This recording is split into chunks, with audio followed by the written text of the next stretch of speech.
ഈശോ മിശിഹായ്ക്ക് സ്തുതിയായിരിക്കട്ടെ. പ്രിയ സഹോദര സഹോദരി, നിനക്ക് നല്ല ഒരു ദിവസം നേരുക.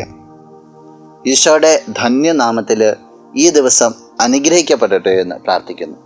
വിശുദ്ധ മർക്കോസ് അറിയിച്ച സുവിശേഷം 12-ാം അധ്യായം 30-ാം തിരുവചനം ഇങ്ങനെ പറയുന്നു: നീ നിന്റെ ദൈവമായ കർത്താവിനെ പൂർണ്ണ ഹൃദയത്തോടും പൂർണ്ണ ആത്മാവോടും പൂർണ്ണ മനസ്സോടും പൂർണ്ണ ശക്തിയോടും കൂടെ സ്നേഹിക്കുക.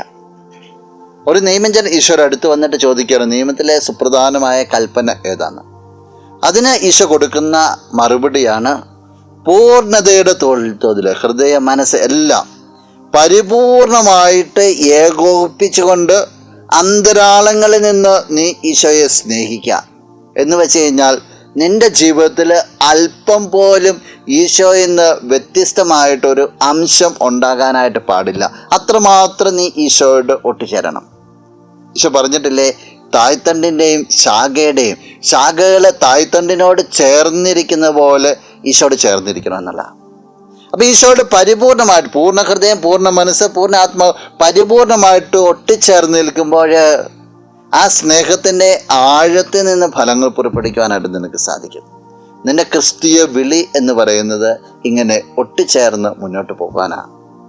നിനക്കത് സാധിക്കട്ടെ. നമുക്ക് പ്രാർത്ഥിക്കാം.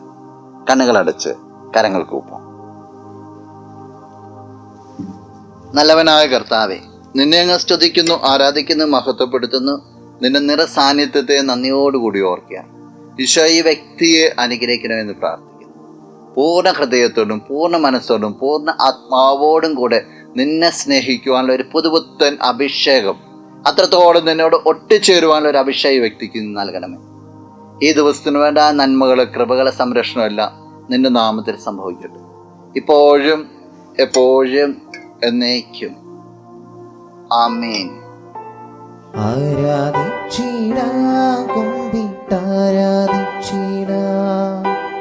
ആരാധിക്കുമ്പോൾ അപദാനം പാടിടാം.